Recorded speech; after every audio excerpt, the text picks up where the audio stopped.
നമസ്കാരം. ഇറാന്റെ കാല് പിടിച്ച് യുദ്ധം നിർത്താൻ ട്രംപ്. ഇറാന് ഓഫറുകൾ നൽകി അമേരിക്ക. ദശകങ്ങളായി തുടരുന്ന ശത്രുതയും അവിശ്വാസവും നമുക്ക് ഇവിടെ ഉപേക്ഷിക്കാം, ഒന്നായി നിന്ന് പ്രവർത്തിക്കാം. ഇറാന് വൻ വാഗ്ദാനവുമായിട്ട് അമേരിക്ക ഇറാന്റെ കാല് പിടിക്കുകയാണ്. യുദ്ധം എങ്ങനെയെങ്കിലും ഒന്ന് നിർത്താൻ, ദശകങ്ങളായി തുടരുന്ന ശത്രുതയും അവിശ്വാസവും ഒക്കെ വെടിഞ്ഞ് ആണവ പദ്ധതി ഉപേക്ഷിക്കുവാൻ തയ്യാറായാൽ ഇറാനെ കാത്തിരിക്കുന്നത് വലിയ സാമ്പത്തിക നേട്ടങ്ങളാണ് എന്ന് American vice president J D Vance പറയുന്നു. നിലവിലെ സംഘർഷാവസ്ഥ പൂർണ്ണമായിട്ട് അവസാനിപ്പിക്കുവാൻ അമേരിക്ക സന്നദ്ധമാണ് എന്നും അതേസമയം ഇറാനുമായിട്ടുള്ള സമാധാന ചർച്ചകൾ ഈ ആഴ്ച പുനരാരംഭിക്കുമെന്നും പ്രസിഡന്റ് ഡൊണാൾഡ് ട്രംപ് പ്രഖ്യാപിക്കുകയും ചെയ്തിരിക്കുന്നു. അപ്പോൾ ഇരു രാജ്യങ്ങളുടെയും പ്രതിനിധികൾ ചർച്ചയ്ക്കായിട്ട് പാകിസ്ഥാനിലേക്ക് എത്തുന്നു എന്നാണ് പറയപ്പെടുന്നത്. ഇറാനിലേക്കും തിരിച്ചുമുള്ള കപ്പലുകൾക്ക് അമേരിക്ക ഏർപ്പെടുത്തിയ ഉപരോധം അത് നിലനിൽക്കെ തന്നെയാണ് ചർച്ചകൾക്കുള്ള നീക്കം സജീവമാകുന്നത് എന്നതാണ്. ഇരു രാജ്യങ്ങളും തമ്മിലുള്ള അവിശ്വാസം ഒറ്റ രാത്രി കൊണ്ട് മാറിയില്ലെങ്കിലും ചർച്ചകൾ ശരിയായ ദിശയിലാണ് എന്നാണ് വാൻസ് പറയുന്നത്. പതിറ്റാണ്ടുകൾക്ക് ശേഷം ഇസ്രായേലും ലെബനനും തമ്മിലുള്ള നേരിട്ടുള്ള നയതന്ത്ര ചർച്ചകൾക്ക് വാഷിംഗ്ടൺ വേദിയാകുന്നു. അമേരിക്കൻ സ്റ്റേറ്റ് സെക്രട്ടറി മാർക്കോ റൂബിയോയുടെ സാന്നിധ്യത്തിൽ ഇരു രാജ്യങ്ങളുടെയും അംബാസഡർമാർ കൂടിക്കാഴ്ച നടത്തി. തുടർ ചർച്ചകൾക്ക് ധാരണയായെങ്കിലും ദക്ഷിണ ലെബനനിൽ ഇസ്രായേൽ ആക്രമണം തുടരുകയാണ്. ഹിസ്ബുള്ളയുമായി വെടിനിർത്തലിനില്ല എന്ന നിലപാടിൽ ഇസ്രായേൽ പ്രധാനമന്ത്രി ബെഞ്ചമിൻ നെതന്യാഹു ഉറച്ചു നിൽക്കുന്നു.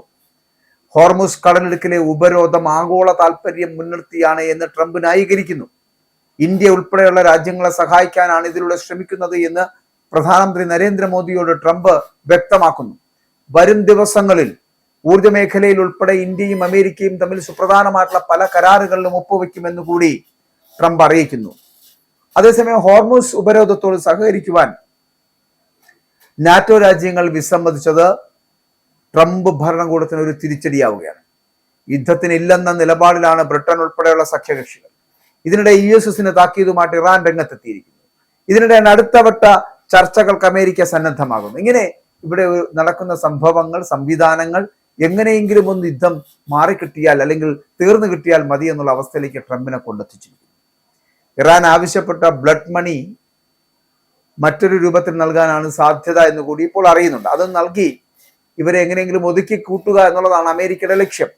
അപ്പോൾ നിലനിൽക്കുന്ന അവിശ്വാസം മാറ്റിയെടുക്കുവാൻ ഇരു രാജ്യങ്ങളും ഒരേപോലെ പരിശ്രമിക്കണമെന്ന് അമേരിക്ക പറയുമ്പോഴും സംഘർഷങ്ങൾ പൂർണ്ണമായി അവസാനിപ്പിച്ച് സമാധാനപരമായ സഹവർത്തിത്വത്തിലേക്ക് നീങ്ങുവാനുള്ള ചരിത്രപരമായിട്ടുള്ള ഒരു അവസരമാണ് ഇപ്പോൾ കൈവന്നിരിക്കുന്നത് എന്ന് വൈസ് പ്രസിഡന്റ് പറയുകയും ചെയ്യുന്നുണ്ട്. അതേസമയം ഇറാനുമായിട്ടുള്ള സമാധാന ചർച്ചകൾ പുനരാരംഭിക്കുവാൻ പ്രസിഡന്റ് ഡൊണാൾഡ് ട്രംപ് നേരിട്ട് നിർദ്ദേശം നൽകുന്നു. ഈ ആഴ്ച തന്നെ ഉന്നതതല ചർച്ചകൾ തുടങ്ങും. മധ്യസ്ഥ ചർച്ചകൾക്കായിട്ട് അമേരിക്കയുടെയും ഇറാന്റെയും പ്രതിനിധി സംഘങ്ങൾ പാകിസ്ഥാനിലേക്ക് എത്തും. കഴിഞ്ഞ വർഷങ്ങളിൽ നിലച്ച ചർച്ചകൾക്ക് വീണ്ടും ജീവൻ വയ്ക്കുന്നത് വലിയ പ്രതീക്ഷ നൽകുന്നതാണ് എന്നതാണ്. വാഷിംഗ്ടണിലെ നയതന്ത്ര നീക്കങ്ങൾ സജീവമാകുമ്പോഴും യുദ്ധഭൂമിയിലെ സാഹചര്യം ആശങ്കാജനകമായി തുടരുകയാണ്. ദക്ഷിണ ലെബനനിൽ ഇസ്രായേൽ സൈന്യം ശക്തമായിട്ടുള്ള ആക്രമണങ്ങൾ തുടരുന്നു. ഹിസ്ബുള്ളയുമായി യാതൊരു തരത്തിലുള്ള വെടിനിർത്തലിനും നിലവിൽ സാധ്യതയില്ല എന്ന് ഇസ്രായേൽ പ്രധാനമന്ത്രി ബെഞ്ചമിൻ നെതന്യാഹു ആവർത്തിച്ചു വ്യക്തമാക്കുന്നു. അപ്പോഴും എങ്ങനെയും ഈ യുദ്ധം നിർത്തുക എന്നത് മാത്രമാണ് ട്രംപിന്റെ മുന്നിലെ വെല്ലുവിളി. ഇനി അമേരിക്കയ്ക്ക് ഈ യുദ്ധം മുന്നോട്ട് കൊണ്ടുപോകുന്നതിന് യാതൊരു തരത്തിലുള്ള ആവശ്യവുമില്ല, താല്പര്യവുമില്ല.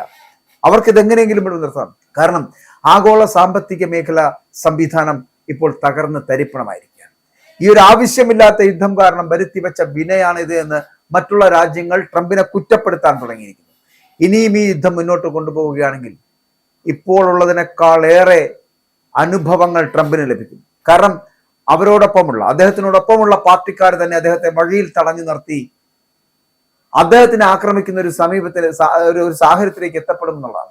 അങ്ങനെ ട്രംപിനെ കൈവയ്ക്കുവാൻ തയ്യാറെടുക്കുന്ന അദ്ദേഹത്തിന്റെ സ്വന്തം പാർട്ടിക്കാർ തന്നെ അവിടെ ഉണ്ടാകുന്നു, അല്ലെങ്കിൽ അമേരിക്കയിൽ ഉണ്ടാകുന്നു എന്നതിന്റെ തെളിവുകളാണ് ഇപ്പോൾ പുറത്തു വരുന്നത്. അതുകൊണ്ടാണ് എങ്ങനെയും യുദ്ധം നിർത്തുന്നതിന് വേണ്ടി അല്ലെങ്കിൽ അവസാനിപ്പിക്കുന്നതിന് വേണ്ടിയിട്ട് ഇറാന്റെ കാലും കൈയും പിടിക്കുന്ന ഒരു അവസ്ഥയിലേക്ക് ട്രംപ് എത്തിച്ചേർന്നിരിക്കുന്നത്.